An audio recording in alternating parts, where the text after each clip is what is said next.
Good afternoon, and thank you for joining us on our 16th MatchPoint webinar, where we will learn how to master writing a capability statement for your business.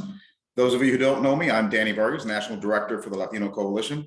And on behalf of the Latino Coalition, we are thankful for your support and hope to educate, inspire, and guide all business owners, entrepreneurs, and members of the Latino Coalition with our webinars. I'd like to thank our sponsor, Wells Fargo, for their support in helping to make this series possible. And in case you didn't know, we have 2 monthly webinar series available for free that highlight important information for small business owners. Our next Hot Topics series is on December 14th at 2 p.m. Eastern. Mark your calendars and be sure to join us. And now it is my distinct honor and privilege to introduce our guest speaker today, Jacquelyn Eidson. Jacque is a business consultant and the field faculty member for the University of Missouri's Business Development Program, working specifically with the SBDC and PTAC programs housed in the UMKC Innovation Center. Jacque is a UMKC Block School graduate and has corporate experience in audit and compliance, business development, and strategic planning. Jacque and her husband have owned multiple businesses throughout the years, and she loves working through the inevitable challenges that entrepreneurs encounter. Jacque, thank you so much for joining us today, and take it away. Thank you so much, Danny. It's my pleasure to be here. I appreciate the invitation. I'm going to share my screen, or attempt to, real quick.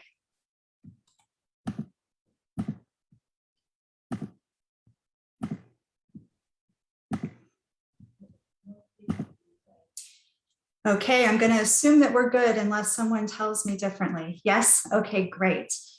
As Danny said, my name is Jacquelyn Eidson. I'm located here in Kansas City, and I work for the Missouri PTAC. And one of the topics that is always of utmost importance are capability statements. And so that's what we are going to discuss today.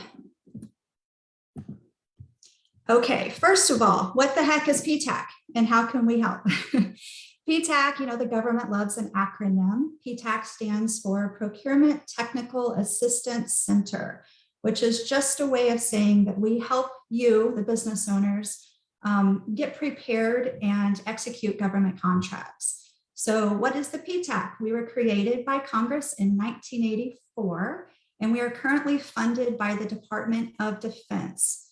We are most frequently housed at universities, which also assist with our funding.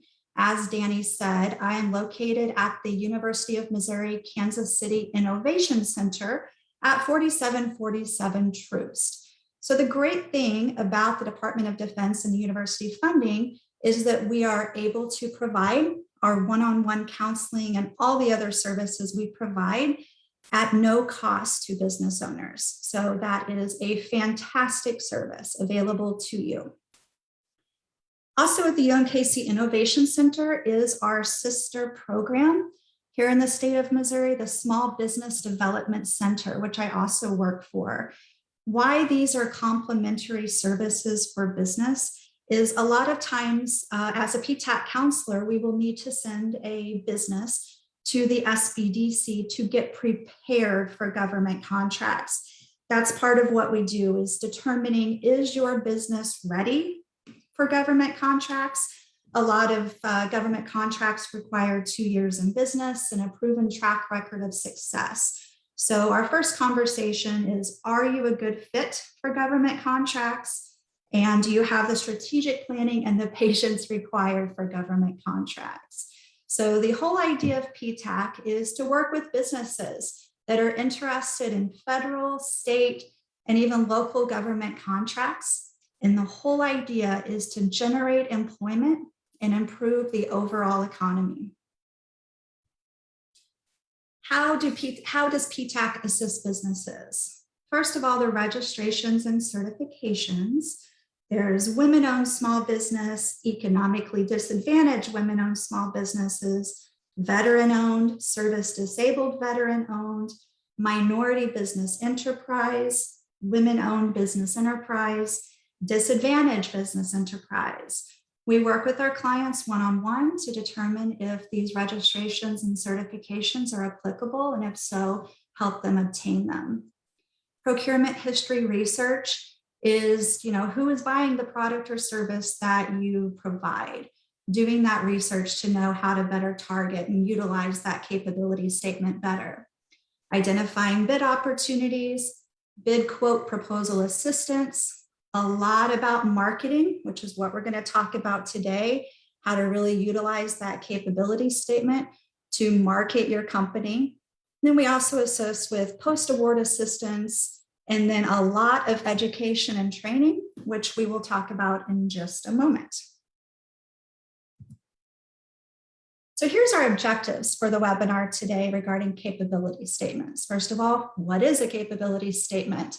Once we know what it is, how do we utilize it? How do we put our capability statement to work for our business? And then we're going to spend a lot of time talking about the essential elements of a capability statement. The people that are looking at capability statements are looking for very specific parameters. And so we're going to talk about those in detail. The core competencies, the differentiators, past performance, and company information. I like to be a visual learner. Tell me, but also show me. So we're also going to look at some examples of capability statements, good ones and bad ones.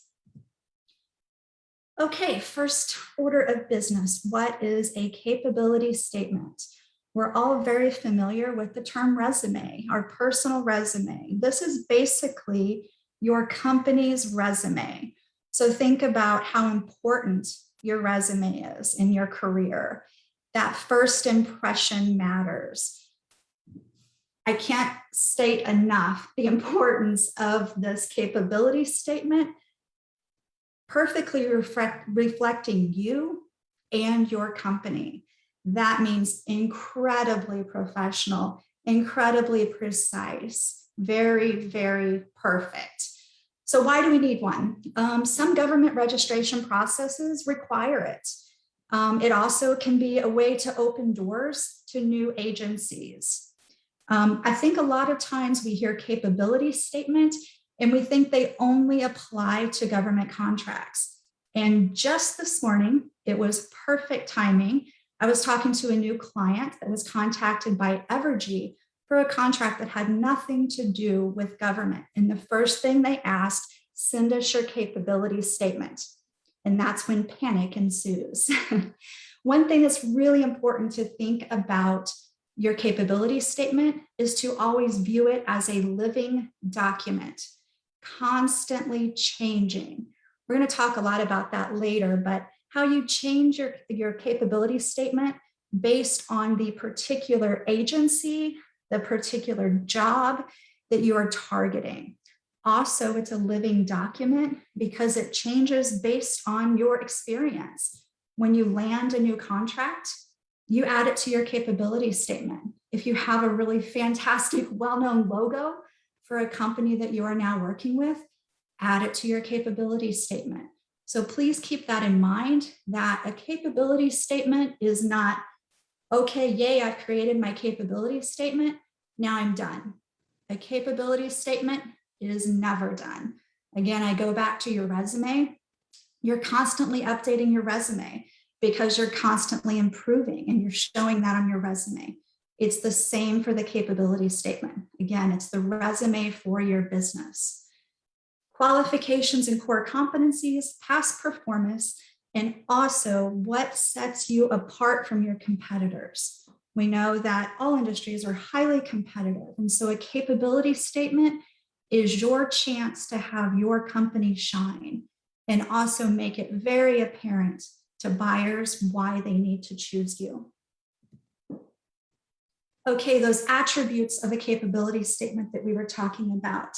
Again, I keep going back to this. I'm sorry to be repetitive, but it's so important that this is very often the first impression of you as the business owner and your company that you work so hard to create. So make it count, professional, succinct, really focus in on the unique strengths of you and your company, your core capabilities. Make sure it's just one page. We have been told by government officials numerous times that multiple pages just don't get looked at. Again, that tailoring it for specific opportunities and audiences. Is it time consuming to do this? It is. but it's worth the effort. It makes you really stand apart. Different ways that you can present your capability statement. Of course, in printed brochures, email attachments have become increasingly important during the pandemic. One thing to note, make certain every time you send an email that your capability statement is in PDF form. I was just at a government contract conference all last week in DC, and we were told that numerous times by numerous agencies that anything attached other than a PDF does not make it through their firewall. Also, you can add your capability statement to your dynamic small business search profile. If you don't know what this is, that is okay. It's something through the SBA that your PTAC counselor can help you with. Also, your capability statement absolutely needs to be on your website. Now you're thinking, Jacque, you just told me to tailor my capability statement. Yes, you do. Those that you send out, those that you distribute, please tailor them. Put one that's more generic, that applies to everyone. Again, highlighting your core competencies, who you are, what you can do on your website. Agencies, companies, private, commercial, government, they are looking. And when they go to your website, most of them are expecting to see a capability statement. And make sure it's an updated capability statement. Again, it's a living document. How do you best utilize your capability statement? How do you put it to work for you? Again, we talked about the company website, the emailing it in PDF. This third one, it's coming back. Trade shows, conferences, meetings, events, absolutely take them with you. Take those capability statements and get them in the hands of everyone that you can. Also, they are great for follow-ups after calls or meetings. Even if you gave them out in person, send it again, send it an email in a PDF, mail it, snail mail it, whatever you want to do, just distribute that capability statement. Also, there's the sources sought announcements. When you respond to those, include your capabilities statement. Okay, let's talk about the different parts of a capability statement. As I said, the people that are reviewing capability statements, they're looking for a specific set of information. First of all, those core competencies. It's a short introduction statement that talks about your company's core competencies. And there it is again, specific to the agency's needs. So what you're doing is you're looking at these bid opportunities. You're assessing very specifically what they are needing, what they are seeking. And then you are determining what about your company can meet those needs. An example is right here of the core competencies section. Again, this is one section of the entire capability statement. So let's talk about what they have here. Award-winning electrical and datacom distributor, staffed by knowledgeable, friendly, and responsive government experts. So right there, it's telling us, okay, they're electrical, they're datacom, and it tells us about their people. Their people are important to them because they mentioned them, and they mentioned the word government experts. My guess is this was derived from something that they had seen in a bid. And this is a perfect example of tailoring it. Providing electrical, sustainable lighting and voice data products. Okay, electrical and voice data products is mentioned immediately. So those are their two core competencies. Those are their two product areas. So look below in red, there they are again. That's where they're taking that introduction statement and then they're detailing it here in bullet form. Services to federal government agencies and prime contractors serving the federal government. So they're telling us who they are, who their people are, what's important to them, their core competencies, and who they are targeting. They're targeting the government, and they're targeting prime contractors that work with the government. And then they're taking those two data sets and breaking them down into more detail as part of their core competency section. I even really like the tagline that's up here: small business, big solutions. In these examples that we're going through, and you can Google capability statement, and there's so many to look at, so many to get ideas from. You really just have to look at multiple and devise one that works for you. Everybody's capability statement looks different, just like our resumes look different. So don't think that there's just one template that you have to abide by. As long as you have these specific attributes listed, do it in a way that works for you and your company and your goals. Okay, the next section that I want to talk about is so important: differentiators. So again, it's a statement. It relates to the needs of the agency. There we go again, going back to the needs of the agency. And the idea is that we're going to help. We're going to help the purchasing people, the people making these decisions, the program managers, and the end users.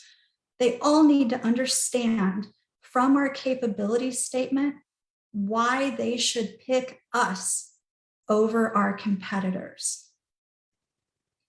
You go back to that bid opportunity.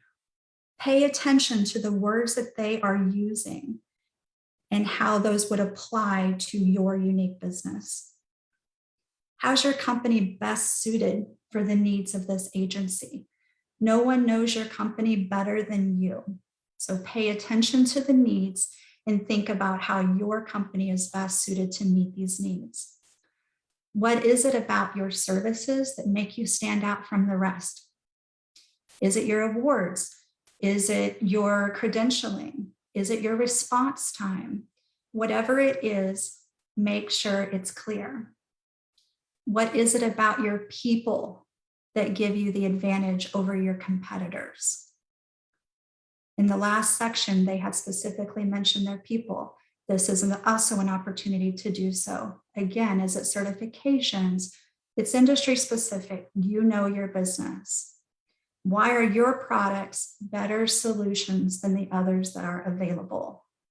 This differentiator section is very important and requires a lot of thought, because again, you're not just thinking about your business, you're thinking about the particular company that is seeking a product or service and what needs they need to have met.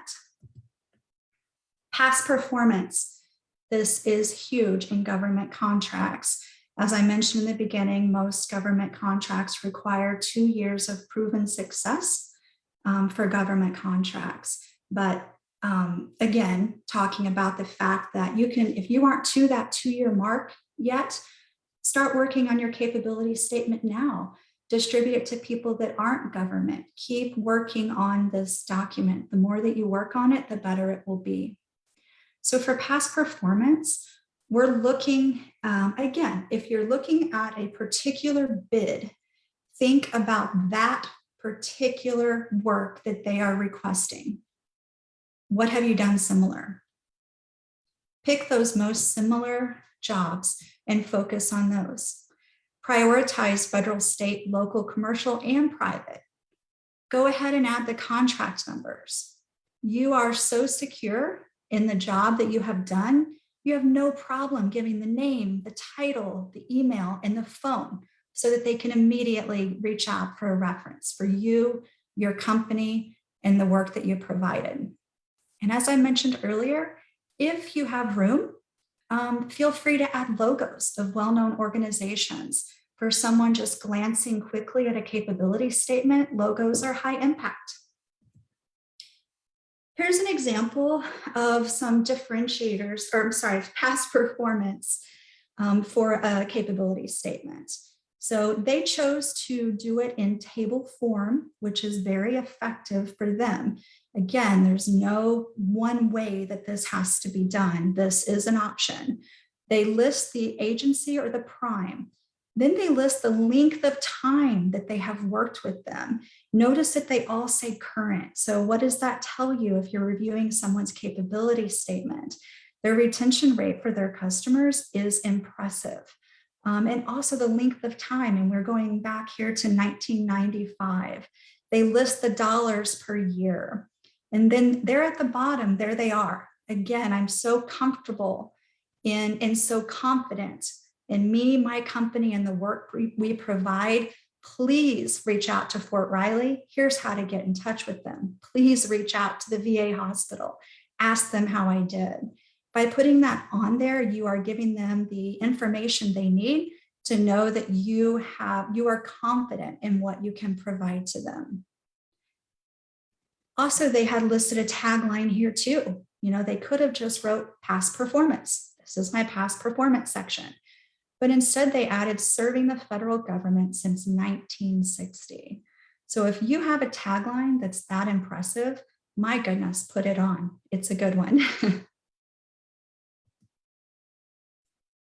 Company information, of course, definitely something that needs to be an integral part of all capability statements. Again, it's those 1 to 2 short sentences. It sounds easy, but it's pretty challenging because when you have a limited amount of space on your capability statement, you want to make each word count. So get the feedback of others, reach out to your PTAC council, reach out to Latino Coalition, have other eyes on your capability statement. Are there words that are filler that you don't need? Get rid of them, make it more succinct. Get as much feedback on your capability statement as you can. So again, for the company information, 1 to 2 short sentences. We're going to do a company description talking about all the history that's relevant. Also going to want to know the size of your firm, the revenue, the number of employees. Again, you can see why this is a living document, and the geographic area that you serve and or are willing to serve. There's a lot of important numbers on your capability statement that everyone looking at a capability statement is looking for. That includes your CAGE code, your DUNS number, your NAICS codes, PSCs. If you don't know what some of these are or don't have them, it's okay. Contact your PTAC counselor and they will walk you through it. But those are an integral part of your capability statement. Also, your socioeconomic certifications that I had mentioned earlier. If you are part of the Small Business Administration's 8A program, that needs to be highlighted. If you're a woman-owned small business, we want to know that. If your business is located in a hub zone and you meet the hub zone certification requirements, we want that on your capability statement. If you are a service-disabled, veteran-owned small business, put that on there. However you want to put this information on there, some do logos, some write it out, whatever works for you and the aesthetic of your capability statement. If your firm has won awards or had notable accomplishments relating to the specific agency that you're targeting, of course, put those on there. Very importantly, address, point of contact or points of contact, phone, email, website, social media. You want every way to contact you on the capability statement because you want to be contacted. Here's a company data section that is really great. So I said 1 to 2 lines. They only needed 1 line. Founded in 1938, family-owned small business. People like seeing that. If you're a family-owned small business and you have room, make it known that you are. On-demand access to industry-leading electrical and datacom products. What stands out to me there? On demand. That's a high impact phrase for a capability statement. There are no extra words in here. That one sentence tells us what we need to know. There's their headquarters. There's their other locations, shipping centers. Here's their contact for their government sales specialist. If they want to talk to somebody about government sales, they know to call Ken, and they've got lots of ways to contact Ken. If they have a question about energy specific, there's your contact. And they even put on here their executive vice president. They want to be contacted. And here's the codes that I mentioned. NAICS codes is so very important. Again, if you are unsure how to do this or how comprehensive to list your NAICS codes, reach out to your PTAC counselor. That's what we do. We will counsel you on what NAICS codes are most applicable to you and how to utilize them to your benefit. DUNS number, definitely something PTAC helps with too. If you don't have a DUNS number, cage code, reach out to PTAC. We can help you with that. But these are not optional. These must be on your capability statement. This is an example of a capability statement. My mind immediately can't process it all. It's too much. And so imagine if you are a program manager and you're looking for something, looking through a stack of capability statements. You're going to pass this one by. It's not concise. It's not user-friendly. It's not reader-friendly. It doesn't provide me the information in the manner that I need it, as opposed to this one. Okay, very clearly, if you want to know, all I want to know is their codes. What are their NAICS codes? You go to the section that says codes, there it is, boom. If your NAICS code's not there, you move on to the next one. If all you want to know is past performance, boom, there it is. Oh, they've worked with the VA before. Okay, this one applies. This is a great example of, again, saying just enough.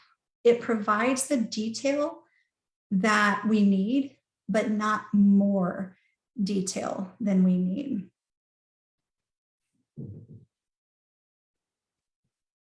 I'm going to leave this up here for just a second so we can continue looking at it.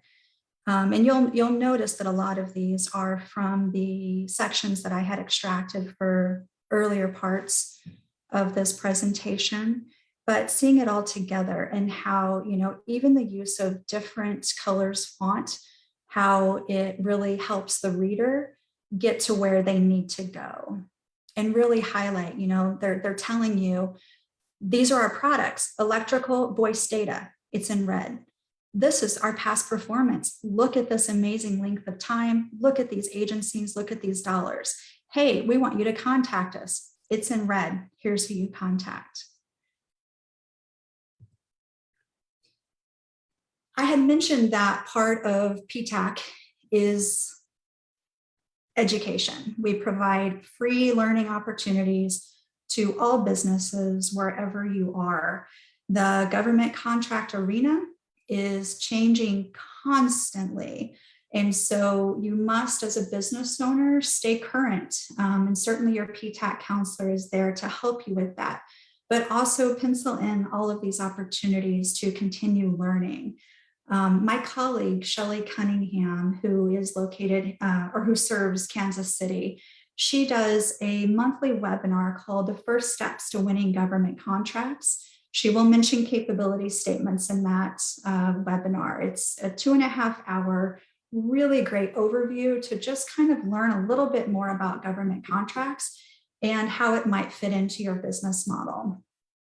The small business certifications that I had mentioned earlier, whether you are a woman, a veteran, a minority, these small business certifications matter. And if you think that you might qualify, then set in on this small business certifications class on December 15th. And then there's another one coming up if Shelley's doesn't work for you on the 1st, on the 20th. Again, first steps to selling to the government. With exclusion of the certifications, I know that the other two will talk about capability statements. It'll be one slide, but just keep in mind that capability statements are a really valuable marketing tool for your business, whether it's with the government, private, commercial. It's something that more and more organizations are looking for. This is us, Shelley Cunningham, as I mentioned earlier, and how to get in touch with her. And then me, Jacquelyn Eidson, and that is how you can get in touch with me. Also, moptac.net is the website that you can go to look for all the future education coming up, and it's always free. If you're in other areas, it can link you up. One thing that's important to note, since we are in Kansas City, we work for Missouri PTAC, which means we can only serve clients in the state of Missouri. However, PTAC, not Missouri PTAC, PTAC is available in all states. So if you are located outside of Missouri, you can still reach out and we will still get you in contact to utilize this really excellent free service to all for-profit businesses. So I will turn it up for questions now if you have any. Okay. So Jacque, thank you so much for that wonderful presentation. If it's okay with you, I'm going to ask you a series of questions. Sure. And we can do a rapid fire. We can dwell on some of them if you think we need to, and we can dive deeper. But let's go ahead and just attack these questions and see if we can get through as many of them as we can in the time that we have. Let's start with the first one. So capability statements have been around for a long time, right? I first started seeing them back in the 1990s, frankly, and they've evolved over time. So it's 2021 now. Give us some thoughts on now in these modern times, how can we maximize the effectiveness of our capability statements? Right. Well, I tell you, I think that in the beginning, it was exclusive to government contracts. And it seems that more and more now we're hearing from our clients that it's simply a marketing tool. And that's something that's how we need to approach it, that it is an overall marketing tool. And I think in utilizing that approach, it really prompts us to go back to that concept of it being a living document. You just simply cannot market yourself and your business exactly the same for every opportunity. So taking that extra time and extra care to tailor your capability statement for particular needs in particular organizations, that's the differentiator. That's, so many things, just like resumes, they're looking for keywords. And it's keywords that are typically in those bid opportunities that need to be on your capability statement to capture the attention of the audience. So we got another question that came in, similar, related to that concept, saying that some folks have recommended to have a capability statement built out into your website, like a web version of it. Is that beneficial to you, think? I think any way that you can make it accessible to people is beneficial. That's what it's about. We want as many eyes on your capability statement as possible. Great. So that makes a lot of sense. So web and PDF. Quick question. Scale of 1 to 10. How important is it for a business owner to have a good capability statement? Well, a lot of it is industry specific, certainly. And a lot of it is if you are interested in government. But I think it's incredibly important. Even just the process of creating a capability statement is such a learning opportunity for companies. You know your business, but to have to write it down and make it in a format that is succinct and where you know your business, but how do you let others know about your business? That right there is an incredible learning opportunity. And some of the best capability statements, they weren't one person. It is a group effort with everyone in the organization that has feedback. So again, make it a learning opportunity for everyone. Great. Let's go to past performance. your company's been around for a long time, let's say, I've been around for 10, 15 years. When sharing past performance information, is the best to list a bunch of customers or just the most recent ones, or, sort of the same argument can be said about a resume for a personal resume, right? So what are your thoughts on that? Yeah, that's a great question. And, kind of on the example that was provided, I think the reason that it was still relevant, that those contracts started in 1995, is because they were still happening. So if there was a contract that started in 1995 and ended in 1998, I don't think it's relevant today. So I just think that as current as possible, but also as relevant as possible. Again, tailoring it to the specific company and project that you're marketing.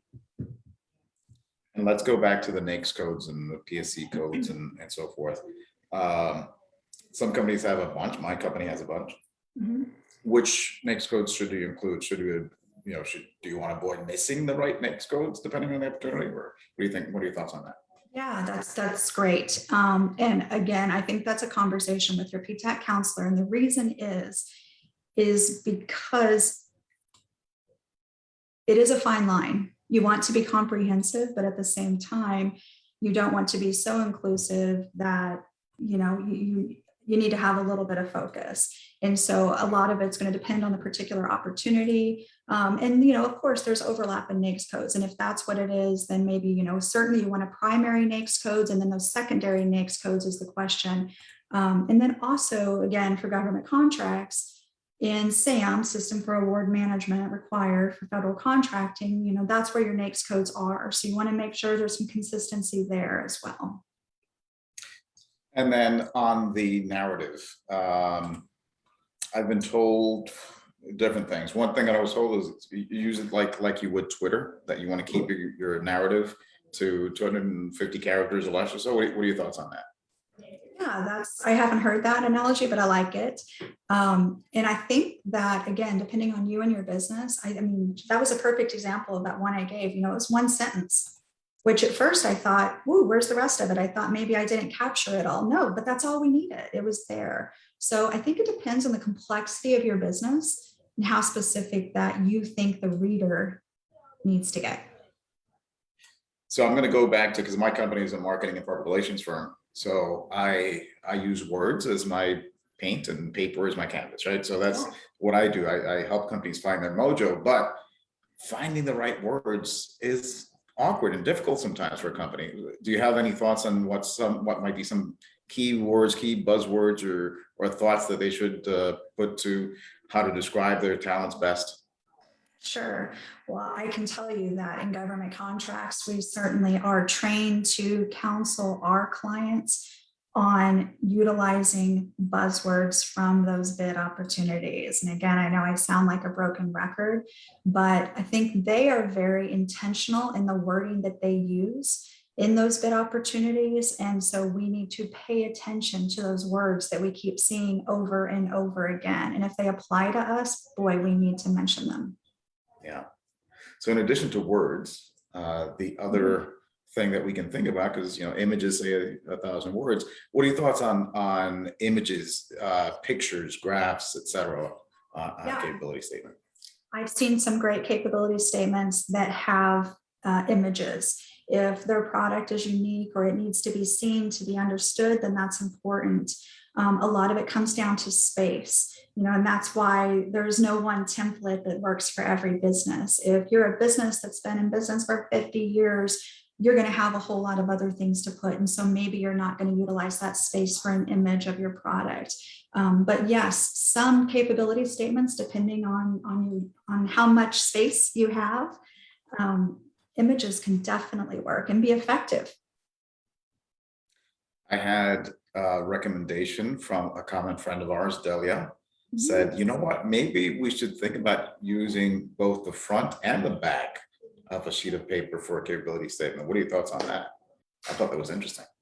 Leave it to Delia to come up with something so groundbreaking like that. I don't know. I wish I would have thought about that or been presented that idea before I was around government contractors for a week in DC last week. But I don't know. I'm going to have to ponder that. I think that's pretty brilliant. I like it. Well, government contract agencies like it. I don't know. It couldn't hurt.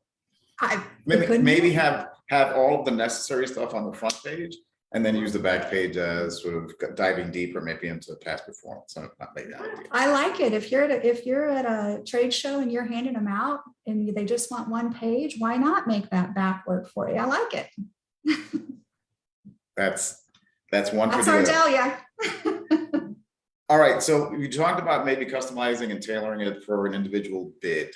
What about customizing it based on different audiences? Maybe one for defense and military, one for civilian government, one for state and local. What do you think about that? Absolutely. How we counsel our clients is to go and look at the website of the agency or organization that you're targeting. And you get a really good feel for an agency and what they are seeking based on their website. Look for keywords, what's important to them, what words do you see popping up over and over? Absolutely. And again, I'm not saying that it's easy or the most, it's time consuming. It is, but if it's an opportunity that you think you are a good fit for and is a good fit for your business model, then I think you should pursue it 100%. Not 80% with an existing one, 100% with a tailored one. And then what about, so we talked about website, having a version of it on your website. What about social media? What are your thoughts on social media? I think any exposure that is professional and informative. You had to throw that in, didn't you? It's good. So again, if you're using that as an effective marketing tool, it's certainly out there to be utilized. It's just, again, that whole, it is anywhere you're putting your capability statement or your brand, your logo, that's the face of you and your business that you have worked so hard for. All right, last question for you, Jackie, and then I'll let you go. How about, as important as we said that these capability statements are for a small business owner that maybe is just getting started after a couple, 3 years and they want to put something together, do you think that it's something that they can do themselves, or should they spend money in hiring an outside agency like mine to help them put that together? I think that is a personal decision based on their skill set. I think that sometimes we have to set our ego aside and know that we're really good at one area and maybe not another. So if that's an area that's not strong for them, then, seek help. The good thing for businesses is there is help available.